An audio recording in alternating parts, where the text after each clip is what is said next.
and welcome to The Witch Source. I am so excited today. I have with me Ginger Ackley, who is an incredible musician, but also an author. So I am so happy to get to interview you. Welcome, Ginger.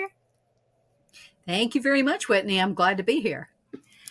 All right, so let's jump right in. I would love to know which came first, paganism or music? Music. Music. Okay. I've been doing music since I was in the cradle. Oh, wow. It was such a large part of our growing up. My dad continued his dad's legacy.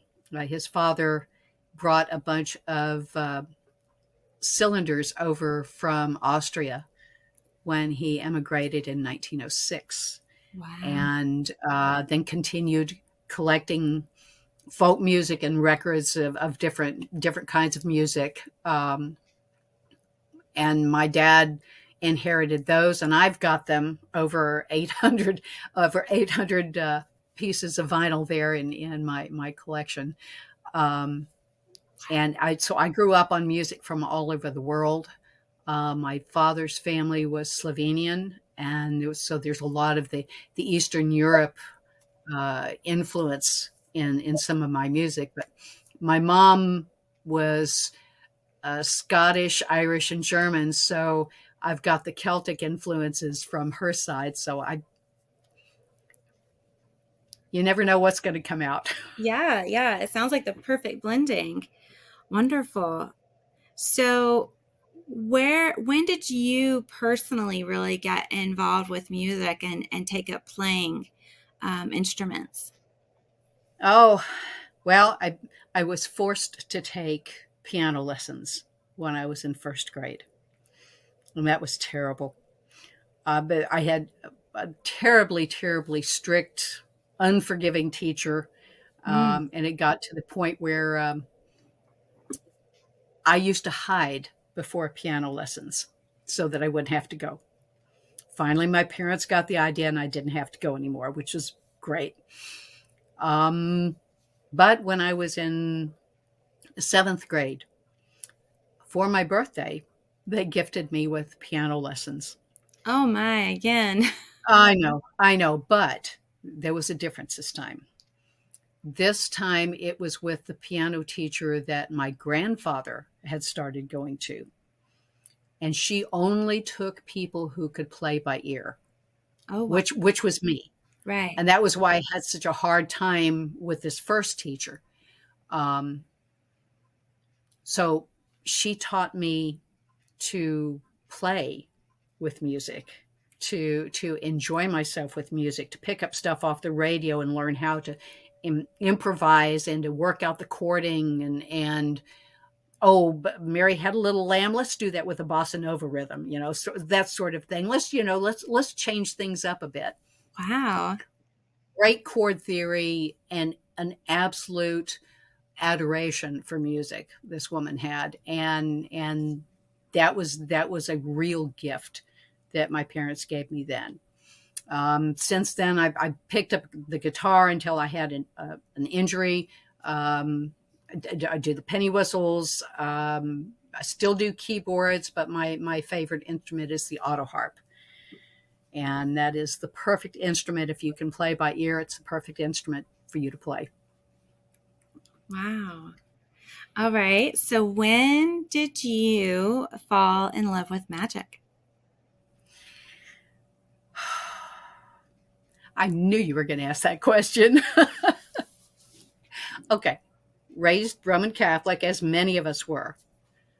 Um, at one point, my second daughter was expecting a baby. And we found out early on that there was something wrong with the baby, that it only had half a heart. Oh my goodness. One thing and another and another and another, and you could feel spirit working during the whole thing. Um, there's been a presence of the lady in Medjugorje in Bosnia since 1981. And there have been a lot of healings, a lot of miracles, a lot of wonderful, wonderful things there. My daughter and I found ourselves on a tour going through Italy and over to Medjugorje. Um, and I was there as her supporter. I was that was the only focus for me. But just before we were supposed to leave, there was an apparition up on the hill, and everybody was invited. It was close to sunset, and my back was to the west, and a whole bunch of people were there praying. And this is a really special little area. They want to tell you that it's natural. It's a natural formation, but you can't convince me of that, because there are little dolmen, little stone dolmens like you see at Mm-hmm. Stonehenge, that are exactly the right perfect height and width to sit on, and they're in concentric circles on this little outcropping of a hill. And so I was sitting with my back to the west, and somebody said, "Oh my God, look at the sun." And I turned around and I saw what was described in 1917 in Fatima, Portugal, as the miracle of the sun. I watched it dance all over the sky. I saw colors coming off of it, beautiful bluish disk in front of the sun's brightness. And in my head, I heard 3 times a woman's voice say, "All gods are one, follow your path." And that's how I became pagan. Wow. That was in 1997, and this is my path. I am eclectic. I am a solitary, but I have learned from so many traditions, and I have friends in so many traditions, and they've shared their wisdom. And I especially as music's concerned, I keep getting these downloads from the muse. So that's what I do. Wow. Okay, so 1987, you 1997. oh 1990, 97. Yes. 1997. Yeah. So she started talking to you then, and Yes. and then what happened? I'm s- Uh, I'm sorry. go ahead. Can we pause for just a moment? Somebody is Sure. okay. So tell me more about where you were at in 1997. It's Medjugorje, and it's actually 6 villages that are around a central church, St. James. Okay. And like I said, the lady has been appearing there and speaking to these 6 individuals since 1981. Their messages of peace and healing, and some very, very deep wisdom.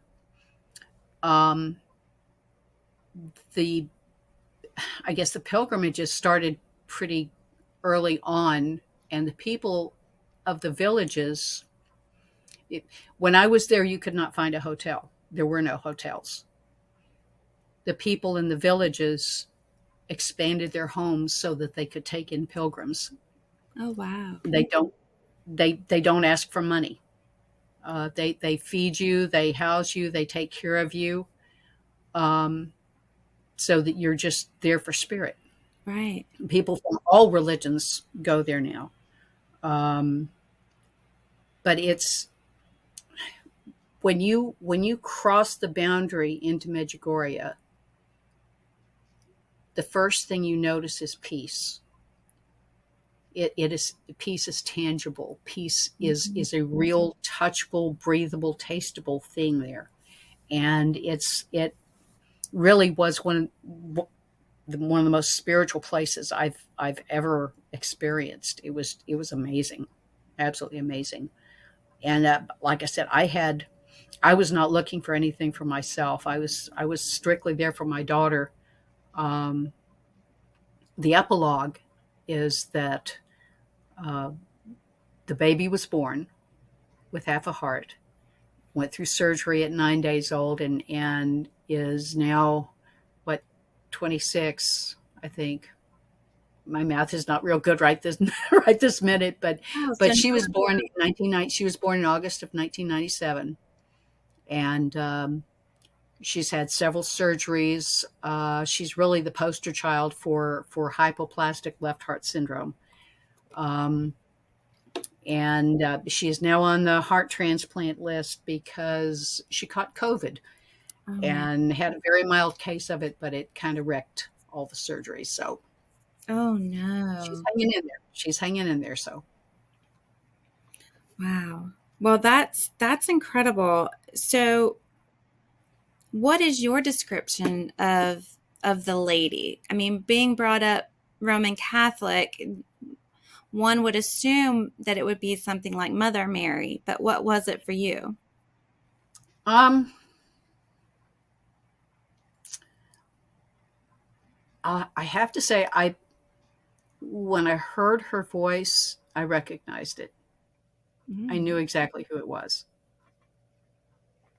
And Mother Mary, Blessed Virgin, whatever you want to call her, is one of the ways that she is with us. Um, but as I learned over time, it is certainly not the only way that Right. she is with us. Um, over the years, she has come to me in many different forms. Um, I think I when I got home and I started studying, I think Bridget was the first goddess name that really connected with me. Mm. Um, but the Morrigan kind of showed up shortly after that too. Um, I have the muse grew over time. The more I played, the more I heard, the more she would come and whisper or sing to me. Oftentimes, she'll get into my dream time, and I'll have to jump up out of bed and try to go catch the song right quick. Um, I spent 2 years dancing with the child goddess when the 2 years before the album We Folk Stomp came out, which is an album of quality music for our pagan kids. Um, she she just shows up in whatever guys she decides is cool that day. And but there's always a presence about her, so I always know that it's the lady, and she can come at any time and in any form. I have seen her as the crone, I've seen her as the maiden, I've seen her as the mother, um, and I love them all. Does she tend to show up in whatever form you are needing at the time?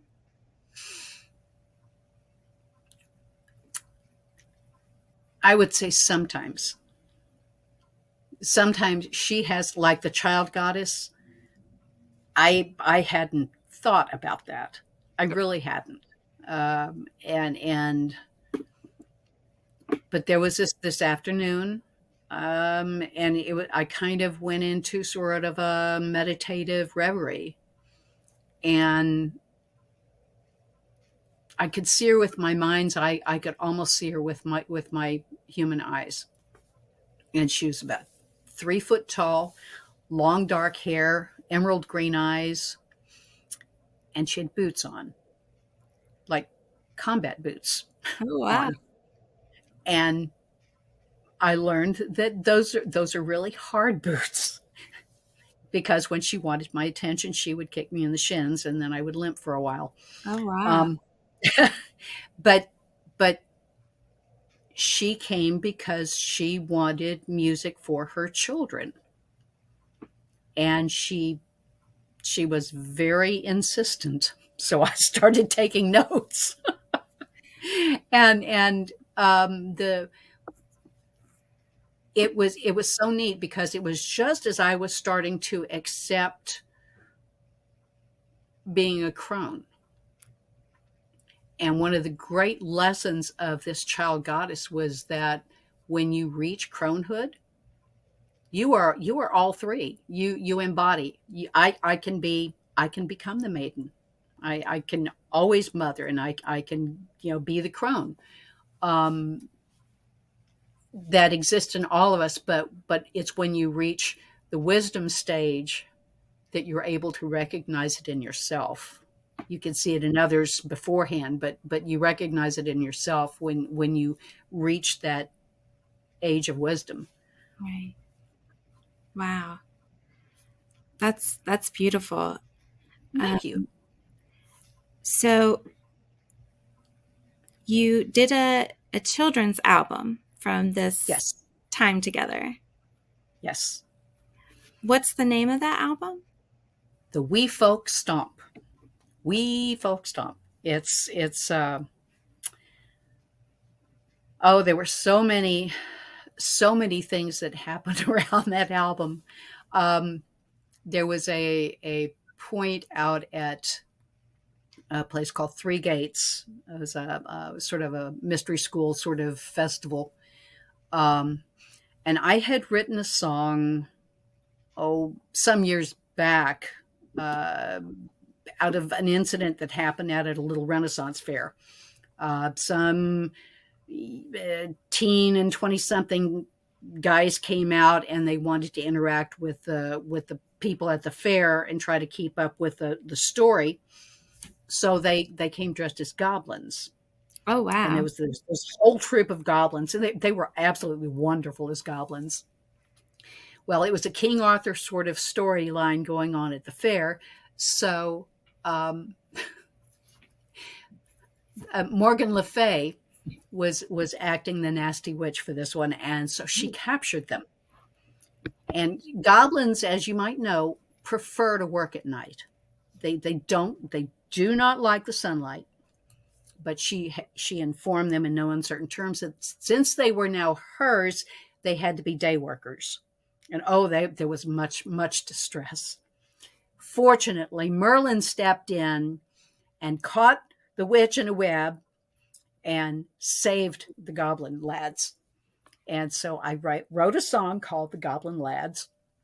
And so fast forward some years, and I'm at this festival, and there are 15, 20 little kids at this festival. The parents are all either at the vendor station or they're in the workshops, and the kids were sort of left to run. And I'm sitting at my booth, sort of playing the harp, and harp music, any music will attract kids. Right. And so at first I was like, all these kids. And then they kept, play a song, play a song. So I started playing the Goblin Lads. And they start stomping at the right places in the song. This was actually the very first uh, award ceremony award ceremony for the IPMA, and so I got all excited. Worked it out with the kids, made them all get permission from their parents, and then I went up to the person that was running the stage and I said, "I'm going to play the musician's card. I know I have only X number of songs, but I want an extra song." Well, I don't know if we can do that. I've got to have this extra song because it involves all the kids. And they go, okay. So Okay. time came for my part of the show, and so I said, called up all the kids, got them up on stage, and they had just built this stage. And so we're doing the song, and they're all stomping, and the stage is going like this and bouncing up and down, and it was just, and the parents were all there with paparazzi, and it was absolutely wonderful. Um, So that's where, because they were the wee folk and this was their stomp. So that's where the album title came from. And then the child goddess just gave me all of these wonderful, wonderful songs. I mean, some of them evolved out at festivals like Hocus Pocus, Mm. where the kids would be at loose ends and I'd instigate a kids parade, and we would march around to all the vendors and the campers, and oftentimes we would crash the workshops, the very serious workshops, and Right. say, give us the name, tell us the name of a magical tool. And they go, magic wand. And I turn to the kids and nod and put your magic wand in, you take your magic wand out and instead of a hokey pokey, we did the hocus pocus. Oh, I So love that. that's, and so yeah, the kids started getting a grounding in the different magical tools and just having a blast. And it was fun to watch the very serious grown-ups in the workshops turn into 3-year-olds for a short time anyway. Yes.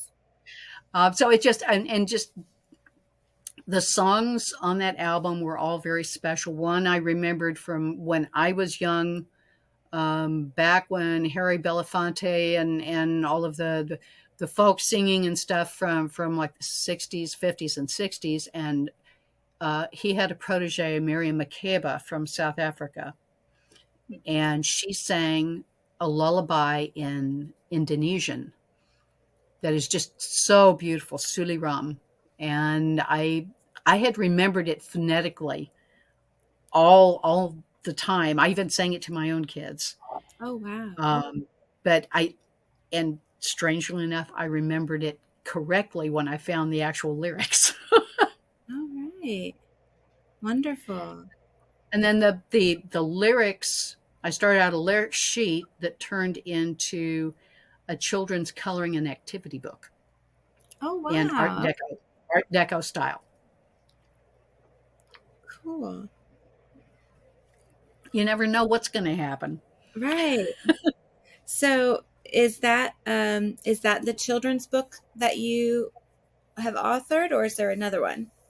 Nope, nope. The children's book is called Rowan My Boat, Rowan, Rowan Tree. Mm. Um, I was sound asleep and I had this beautiful dream. And in this dream, I was singing along with around, um, and it it was very catchy, and it got so loud in my dream that it woke me up.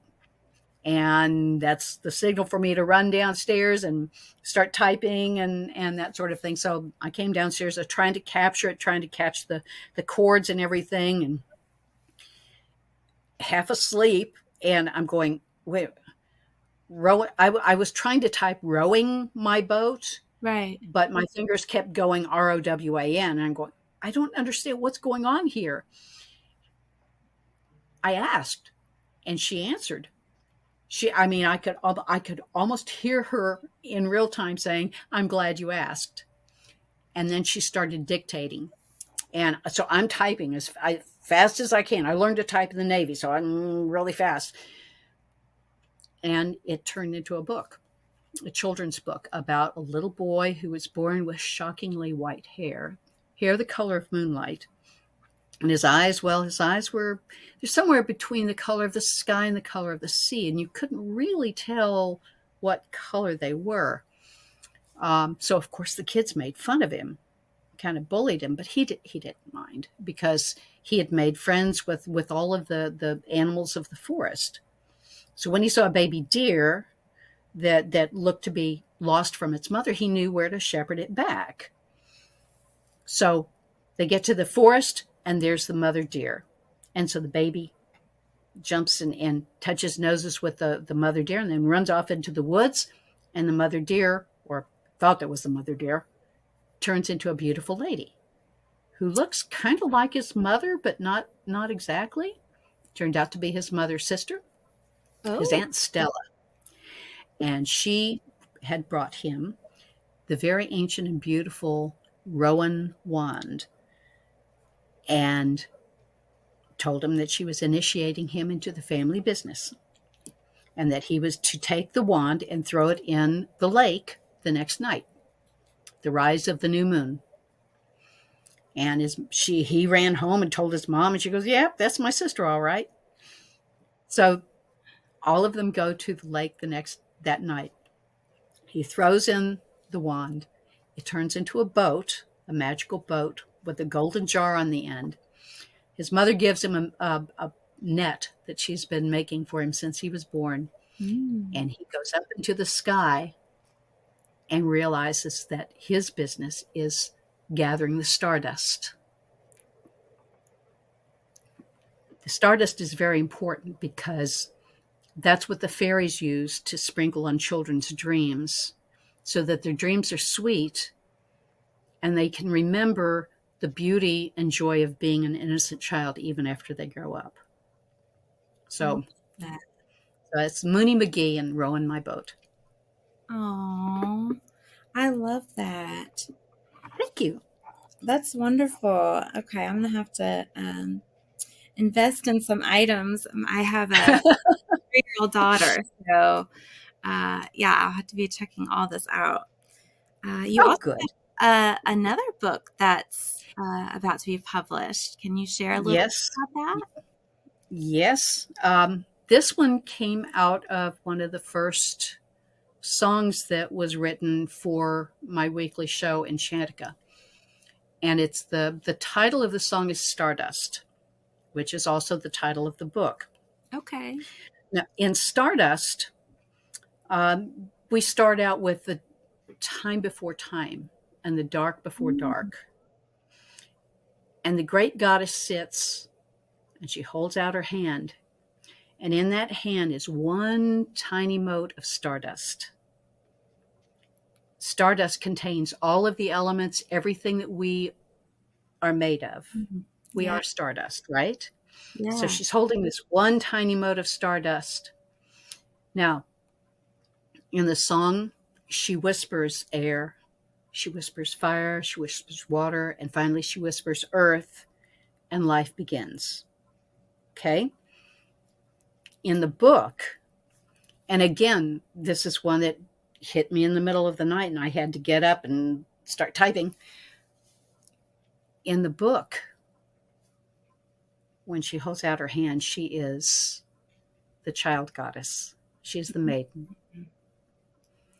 And as she pronounces these new words each time, she matures more and she becomes the maiden, she becomes the mother. And finally, and it's really hard for her to say earth because she knows how messy life can be and how sad things can be.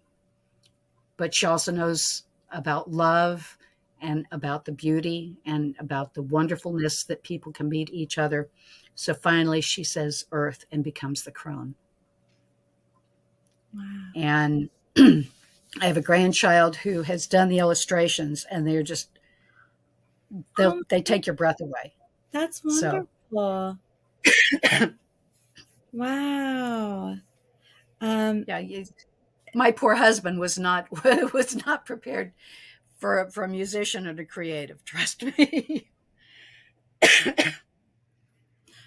So how have the two of you navigated um, you traveling this pagan path from you, I assume you got married and you were a devoted Catholic or Okay. This is my second husband. okay. My kid's dad. We were married 28 years, I think. Um, and much as I loved him when I married him, he developed bipolar Mm, and borderline personality disorder developed into that, and so he was not the man that I married. right. Um, I was alone for about a decade, and then I met Donovan, and we got married in 2009. In fact, we celebrated our 14th anniversary yesterday. Oh, congratulations. Um, Thank you. Happy anniversary. Um, That's and wonderful. he's he, he's not or hasn't been a very spiritual person, but he does travel with me to festivals and pagan events when he can. Um, and the ravens started talking to him, and so he's starting down a spiritual path of his own. So Awesome. it's Oh, yeah, that's he knows when I get a look on my face that the muse is there, and then so he's wonderful. He takes care of me. He makes me my coffee in the morning, my coffee bucket here. yes. Hmm. Um, and he supports the musician every way he can. Wonderful. That's great. So I have so many questions. Um, well, first, any idea when your second book might be published? I know it's in the works. Um, Time. I'm working with some people on getting it published. Hopefully within the next 6 months, I think. So Oh, wonderful. Okay, great. I'll keep you notified. Yeah, because I would love to get that one for my daughter as well. Awesome.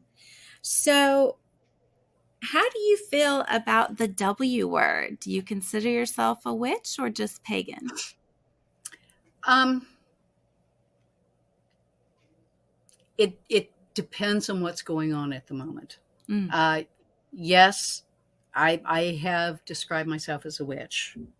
Um, and there are witchy things that I do and have done since I was very little.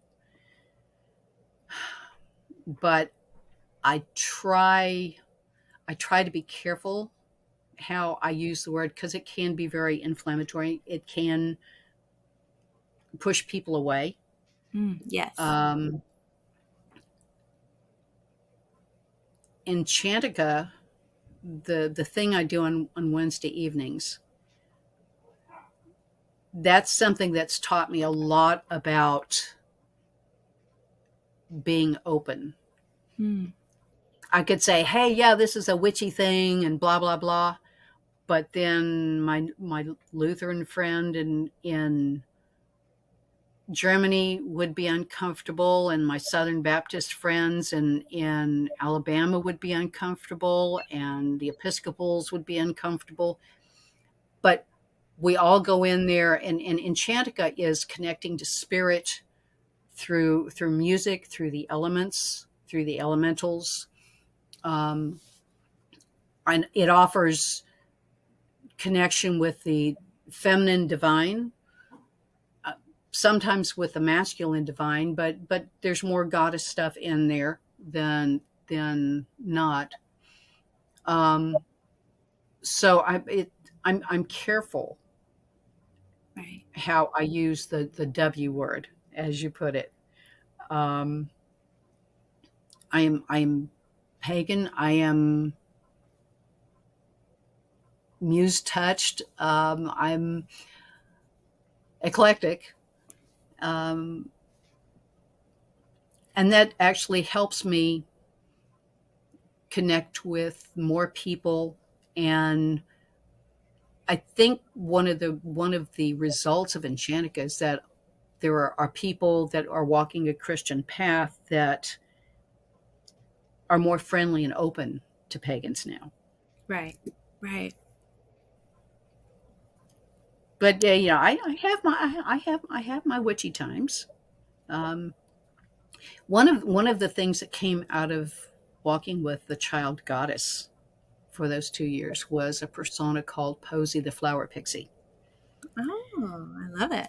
and it's there's some I'm channeling something when that happens. But there's also another persona called Tabitha, and just Tabitha the hag was what she started out as, but people have actually called her Tabitha the Wonder Hag. She became the official hag of the Cleveland Witches Walk while it was going on. Okay. Um, but yeah, when I get up in the Tabitha outfit, even if you know me, you don't recognize me. And she's outrageous, absolutely outrageous. But yeah, she's definitely a witch. No doubt about it, huh? No doubt about it. No, not a bit. Yeah. So tell us more about Enchantica. You keep mentioning it, and I know people would love to know more about that. Enchantica started the pretty much the day that the lockdown happened. It was a Wednesday in early March 2020. I was supposed to go into a metaphysical shop here in the Cleveland area called the New Moon to do a music workshop for the community. Um, well, the lockdown happened. I couldn't go, so I Right. called the woman that ran the shop, and I said, "Dawn, what do you want me to do?" And she goes, "Oh, just take it online." I went, "Okay." All right. I had an hour and a half before it was supposed to start, and I had no idea how to go online with a show or anything. I was just Right. no idea. But I figured it out, and I have been doing it every Wednesday at 7 o'clock from my Facebook page All ever right. since. I have done it through having a broken arm, uh, through coughs and colds and laryngitis and all kinds of stuff. But we've kept our appointment every Wednesday. I've done it in remote locations. People have asked me to come over to their house and do it from there. I've done it from festivals. It's an amazing thing. And the more I just initially I just wanted to do something because everybody was so frightened at the beginning of the pandemic. And I wanted to do something that would pull people together and give them a safe place to gather, to do something, to sing together. Because Right. singing has always been a real quick connection to spirit for me. So I started pulling up every pagan chant I could find on the internet, everything that I had in my song bag, and just started doing the ones that were familiar with to everybody. And we had 1,800 views in 2 days. Oh, That wow. first one, and it stayed like that for 2 or 3 months until things started opening up a little. Um, but but still, people from all over the world come in. I had some people volunteer to do lyrics. There's one of the people is hearing Christina is hearing impaired, and she found it much easier to sing along if she had the lyrics. Oh, yeah. So she volunteered. She volunteered to start doing lyrics. Then another friend, Annie, popped in, and so she's kind of the backup poster. And then my husband will back them up. So, Okay, cool. but it's we do about an hour every week, and then I edit it and add the captions, and then send it up to Fringe TV online, and they rebroadcast it every Sunday at 2 o'clock in the afternoon. Um, Enchantica is just it's been such a cool phenomenon. The name came out of an experience I had at Pagan Spirit Gathering, where they had something called Chant Camp, and so when the pandemic hit, Enchantica happened. So That's wonderful. so So you have a website, and it yes, is gingerackley.com. yes, And from there, people can find your Facebook page to join on Wednesday nights. yes. Okay. They can also find me on Facebook, Virginia Ackley or Ginger Ackley. Just search for it and you should find me. I've got the event each week set to public. Anybody can participate. Okay. Great. So, um, and if you want to go back and look at previous Enchantica videos, you can go to my webpage and they have them saved under videos, and so you can replay them or whatever you like. Yeah, that's great. Okay, wonderful. So, when did you go from um, your so how did you progress from you met the lady in 1997, Mhm. and what was your kind of progression into um, paganism and then adding the music in and blending the two and um, taking the adventure of making albums? Well, so after this experience, when I tried to go back to church, I couldn't. So I was kind of left adrift. Um, and that was a mourning process. It really was. It felt like I was losing that one part of spirituality, Right, that tiny slice that I had grown up with. right. Um, a young friend of ours picked me up one day to go pay a phone bill, and he called me mama. We had about 40 extra kids that called me mama because they were latchkey kids and we took care of them. Right. And he said, "Mama, I don't talk about this part of my life with anybody, but I'm being told very strongly right now that I'm supposed to tell you the story of the Lord and the lady." Oh, Well, I had never met someone that I knew was pagan. right. I'm like, what? What?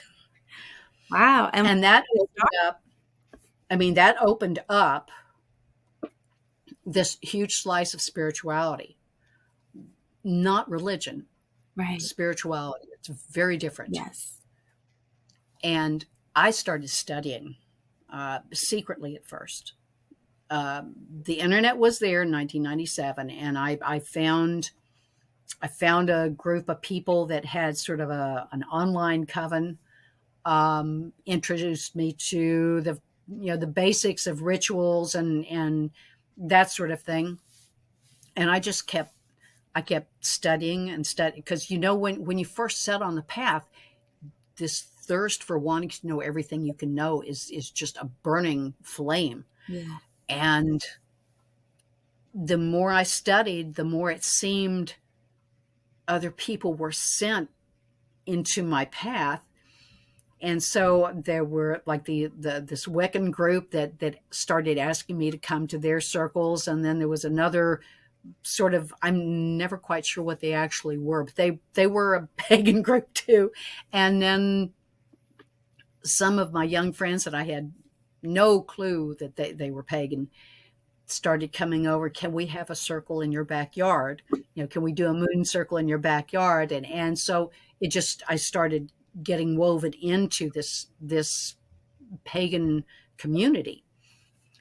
But every time there was a coven or something that started courting me, or I was thinking, wow, maybe I should be part of that group, something would happen that would push me away from that. I was not supposed to be part of a coven.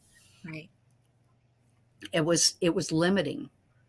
And as a bard, as a musician, as a spirit song person, I can go between all these different groups, and it works. Right. Right. Yeah. It's almost like uh, what my understanding of what you're saying, it's like the lady said, you don't belong to the people of the world, you belong to me to share my songs to the Yeah, world. yeah. And the I have been writing music for many years, but when my feet were set on the pagan path, the more I sang, the more the muse and the lady would send new stuff to me. Right. And I've gotten to the point where I don't question any of it anymore. I just, yes, ma'am. Right, right. Yes, ma'am. Yes. Yeah. During the pandemic, the early months of the pandemic, when the death toll was so high, Mm, I had to go to a doctor's appointment. I had to drive by a hospital. As I drove by the hospital, um, being an empath, I got hit with just a tidal wave of sad and frightened and lonely and, mm, everything bad. yeah, And it was more than I could deal with at the time. I mean, I was like, "Ooh," trying to drive. right, And I said, "What am I supposed to do with all of this?" right. And it felt like the top of my head opened, and this chant was poured into my head. And by the time I got to my doctor's appointment, it was ready to be sung. Wow. It's called "Make It Sacred," and it's actually a little mini ritual. Okay. And what it says is, "Sacred Mother, I feel a sadness." And you can substitute anger, loneliness, confusion, anything you want for sadness. Then she taught me, take this sadness. It's pure. It's not pleasant. It's not nice. Anger's ugly.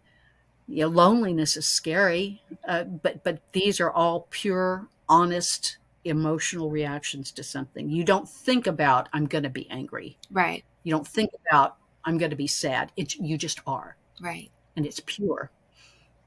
It may not be pretty, but honor it anyway. right, Hold it to your heart, and understand that somebody is hurt. Understand that you have a desire that you want to make it better, or you want to feel better, or you want to, you honor it. right. And once you honor it, then you give it back to the mother. You lay it on the earth Mm, and let it go into the ground. You ground it. yeah. So it's a really beautiful little grounding ritual for any of these negative emotions. Wow. And that's one that we often use for the healing song during Enchantica. And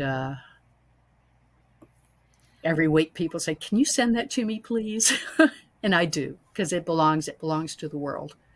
That's So wonderful. That's so beautiful. And it's something that I say and have said for a long time that, our emotions are there to be felt. And we can't mhm. stuff them. We can't deny them. We just feel them and then release them, like you're saying. And so that's beautiful. I love that. And I love that it's like a little mini ritual as a way to release it and give it to the earth, because the earth can handle it, and Right. change it, transmute it, as the goddess does. So I love that. That's really beautiful. Um, Thank you. yeah. And I think actually a lot of empaths could use that. Um, I think a lot of empaths struggle with emotions, and that's why I say it's so important to know what your energy is and what your emotions are, so that you can recognize outside stuff when it comes in. Right. And sometimes people can't handle the amount of emotion they're feeling. And a long time ago, I kind of made an agreement with the lady that if there's too much emotion that person has over there, send it to me, and I will ground it. Okay. But this was just a tidal wave. This was, I Right. mean, frightened, lonely, scared people, Like overwhelmed. sick people. And so she used that moment as an opportunity to give me something that I think can help a lot of people. Yeah. I that's wonderful. I think that's so great. Um, and I think that will be so helpful, because I encounter people that struggle with this. So, um, if it's okay with you, I'd love to share it and say, give it. Absolutely. All right, great. Absolutely. Yeah, I would love to find that one and share it. That's great. All right. So, So you started to progress, and the more you progressed Hmm. on the pagan path, the more she interacted and Oh worked yeah. with you. Um, and I like that how you're saying that you don't um, like subscribe to any one tradition or anything like that, and it helps you to be able to move and do her work. Yes. That's And kind of the same path when I have I go. when there was a need for me to do something, she always seems to provide whatever it is I need, or whatever is needed. She does provide. Um,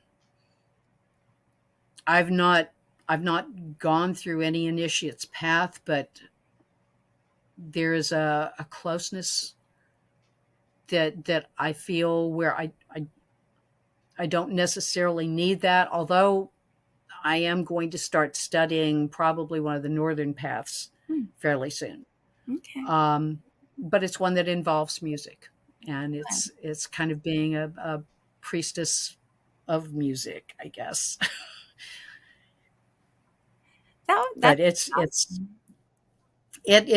seems to be right for me. So yeah, because like I was saying, like it's kind of the same thing for me. Like I feel her and hear her so closely, and I am also not an initiate of any path or tradition, and I go where she leads me. yeah, I do the work she tells me to do, like with the store. I said for the longest time I didn't want a store, and she was like, "Too bad, you're getting one." yes, yes, I know that attitude well. Stuff like that. And then once I got here, I realized it's less about the store and it's more about community and having a space Yeah, for community. yeah, hmm, But I couldn't see that at the time when I was so resistant. And she was like, "Yeah, too bad. You're doing it." yeah, So yep, yep, yeah, I totally understand. I completely I get that, I love so much what you're saying, and it just resonates so much with me. Um, she's wonderful to work with. So, how do you know when you're like messing up or not doing exactly what she wants you? How does she like correct you? she's very insistent, and there's almost a, okay, one more time, let's do it again, nope, do it again, Right, right. nope, do it again. um she often will work through my dreams. Mm, um and there are times during the day, if I'm goofing off, if I'm not doing what I'm supposed to be doing, she'll just make things not work. right. It's like there's a bunch of resistance. Yep. Yeah, And so when I start feeling that little frustration jiggle, I'm going, oh wait, I know that. I know that feeling.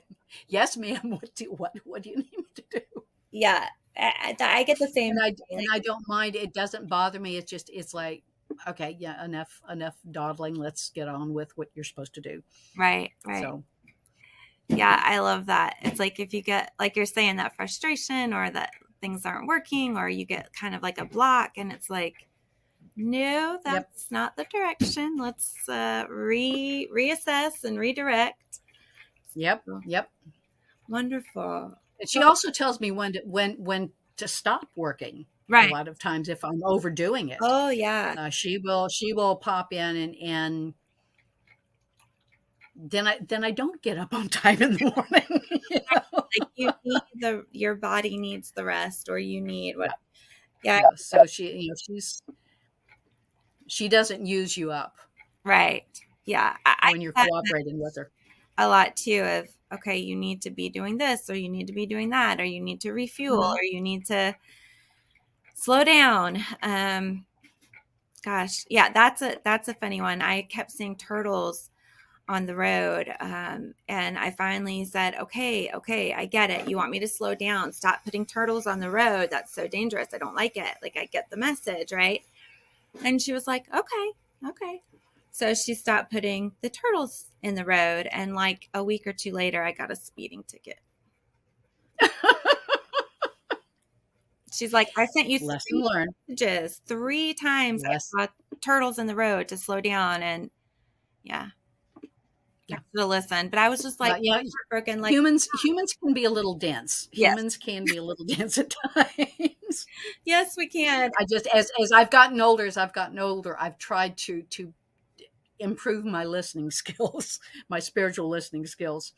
One thing I like to do is I've got a set of animal runes Oh, that's based on animal speak and nature speak, yeah, and and I try to make time almost every day to sit down, and I'll just envision myself in my little wooded glade with animals coming and sitting around me, and I pull out my little animal rune, and it gives me a good starting place from the day, and it usually the messages are like really point on.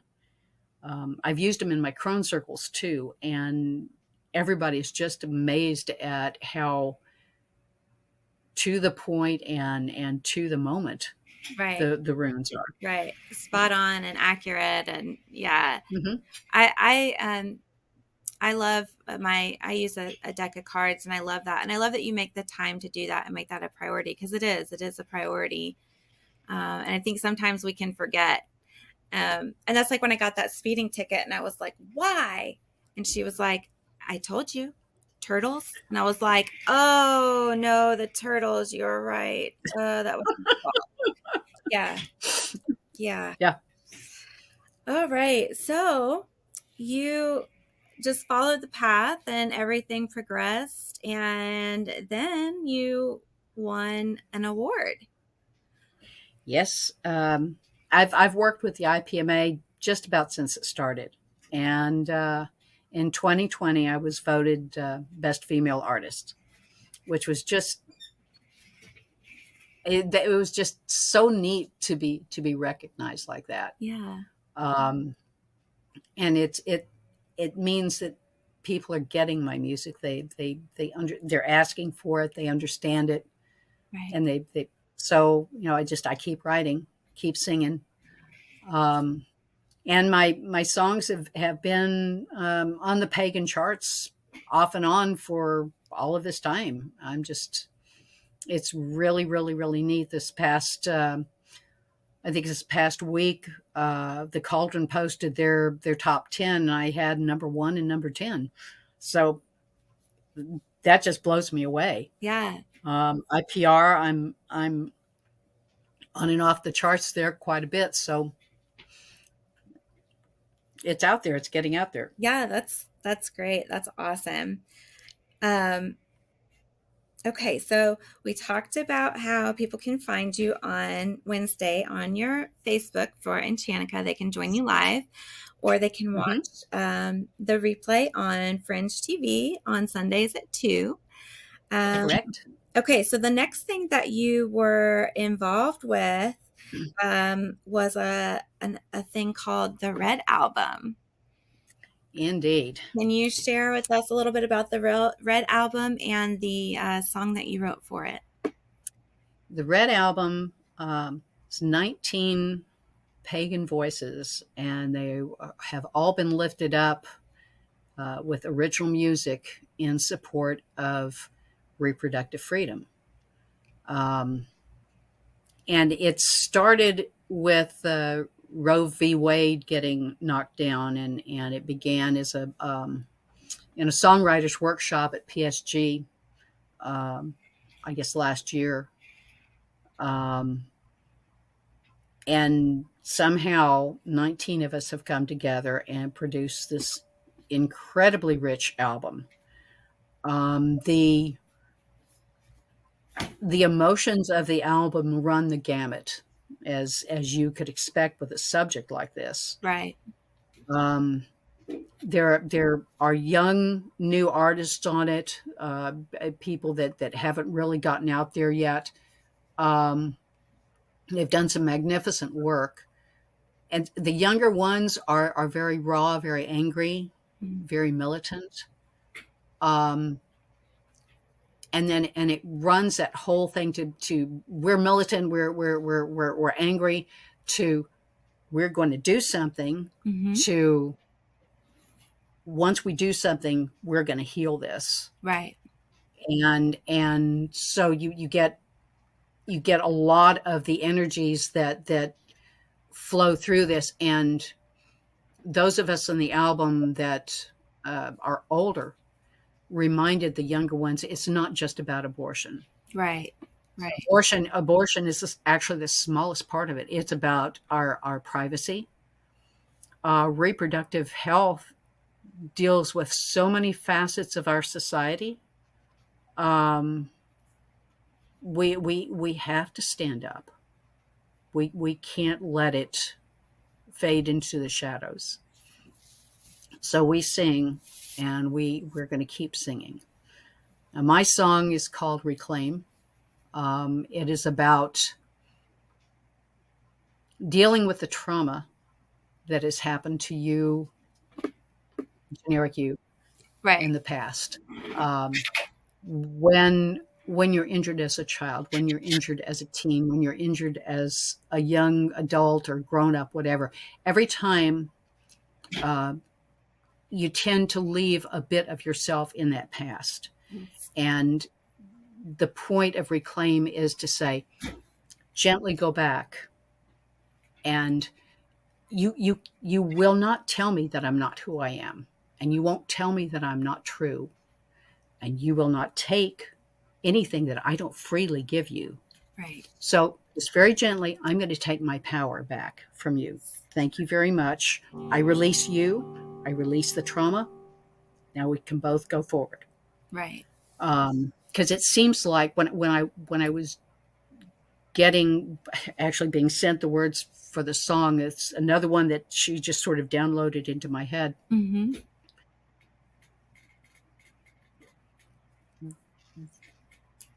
If a person hurt me in the past, I was tied to that trauma, but that person was also tied to that trauma. So they may not understand why they can't heal. Ah. So in going back and saying, okay, I'm untangling this mess, we're free now. Right. I'm just going to take my power back. We're free. It releases them. They can heal. Right. Yeah. Yeah. That's so important. It's one of the things that I talk about as well, that you want to go back and look at whatever the trauma is and just try to reframe it and get a perspective on it where you um, can get your power back and reclaim that part of yourself that might have been taken from you, and make that part of you that you're reclaiming sacred and holy again, and then put it back in. And that's one of the things that I teach with people that I work with. You can't skip that part. You know. No, one of my favorite movies is Practical Magic. Duh. Yes. But there's this one line there. Can love, and I can't remember the exact, but it the gist of it. Can love go back into the past and heal a curse? Yes. And that's kind of like what Reclaim is all about. Um, Right. I've learned, one of the things I've learned on the pagan path is that time is not linear. Right. And so I can go back in the past and try to send healing. Right. I can't undo the past, but I can definitely send healing. Right. And I can send healing forward too. Yes. Yes. I think it's So, important too to love and send love to the person that you were then, you know, uh, yeah.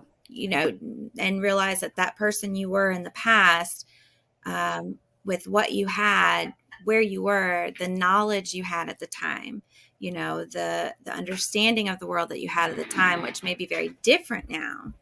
um, Hmm. you you have to hug and love up that version of yourself, Oh so yeah. that you can release uh, not only the trauma and what was involved with the other person, but whatever part you played that led to you Hmm. being in that moment in time, so that you Yep. can love yourself Exactly. and let go of any shame or guilt um, associated with that, to fully reclaim, you know, forgive the other Mhm. person, forgive yourself, and love yourself through that process. So I absolutely love that.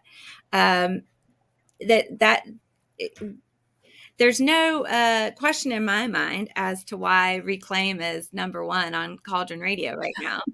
That is Thank you. so important. You know, it is the path forward.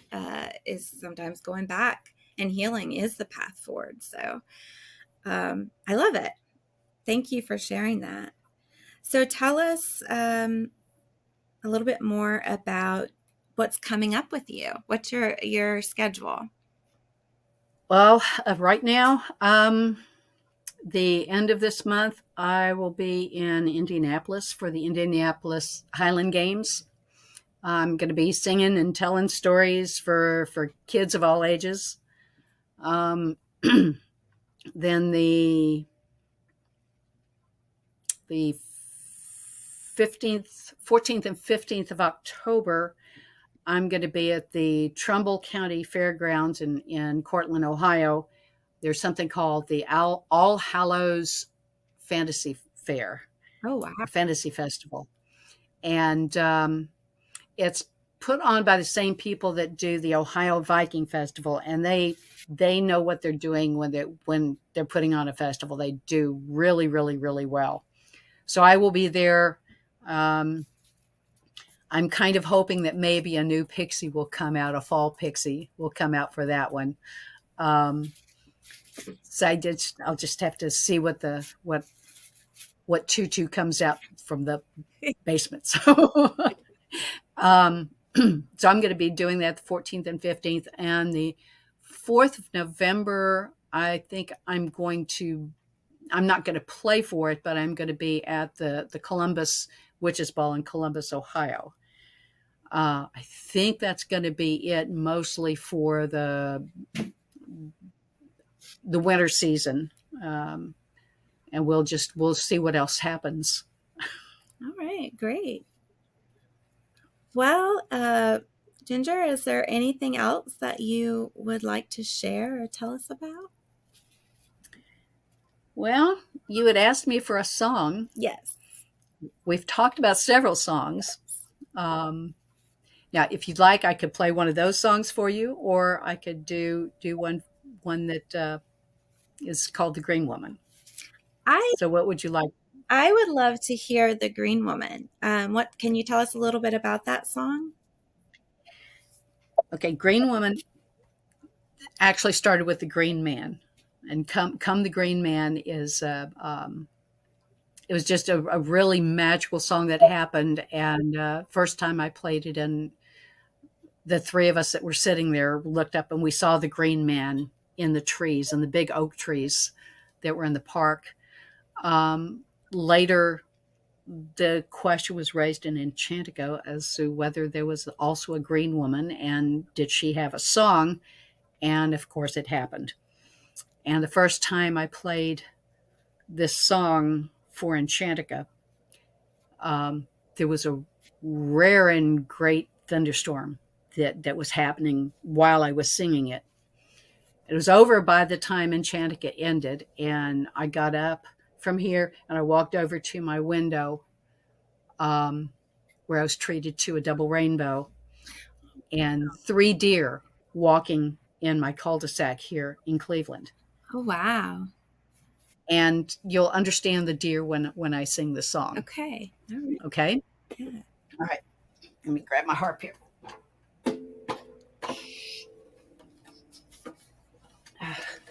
This is my auto harp. It's got 37 strings, and you press buttons and you get a magical, beautiful, clean chord. Mm. So that coming through all right?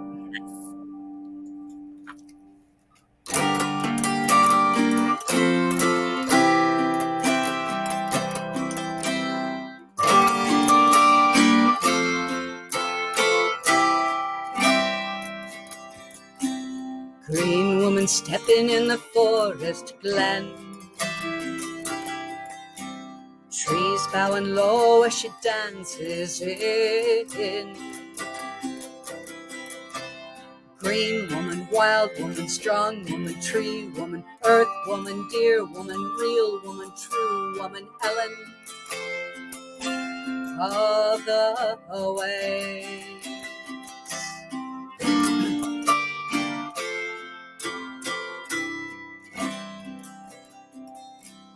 Green woman walks where the deer have been, lighten up the path to call you in. Green woman, wild woman, strong woman, tree woman, earth woman, dear woman, real woman, true woman, Ellen of the way.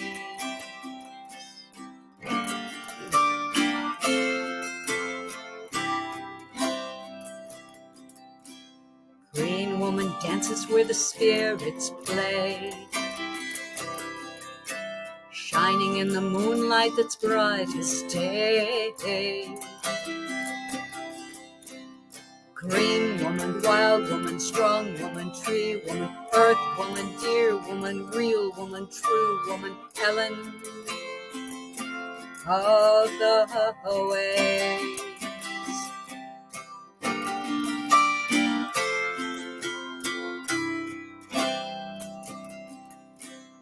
Green woman knows where your soul has been.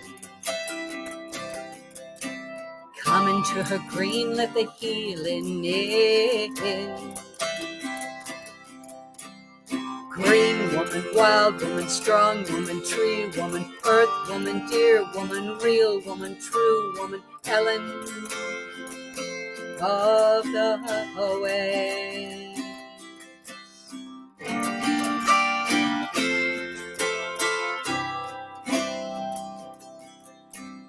Helen of the way.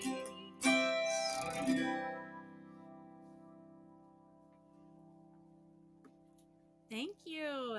That was beautiful. There you, yeah, there you have the Green Woman song. Yes, I love it.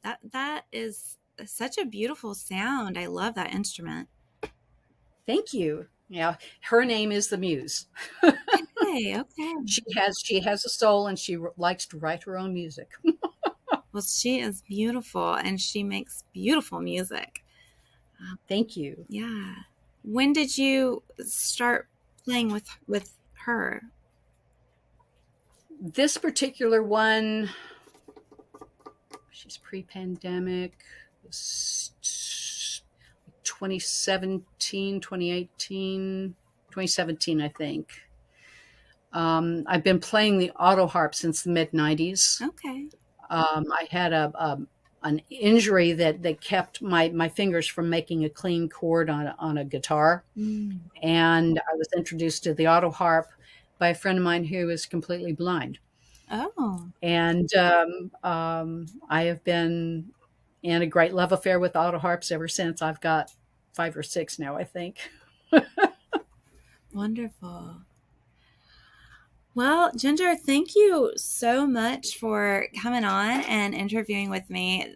I think this has been an incredible interview, and thank you so much for sharing not just your music, but your path and how you got there. I think that's important because I think it helps people to realize they're not alone if they've had similar experiences. You know that they are real. Yeah, and it seems like more people are being called this way too. Yeah. In the 50s, 60s, 70s, 80s, people were more called, I think, to covens. Mhm. But I run across so many people that are solitary, Mhm.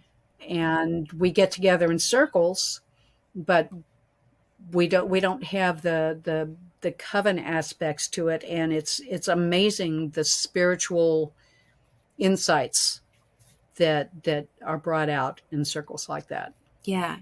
And at the same time, we're able to function well with those who are in covens and follow different traditions. So Yeah.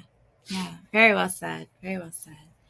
Thank you so much for being here. I'm going to put all of the links up, and people can find and purchase your albums on your website.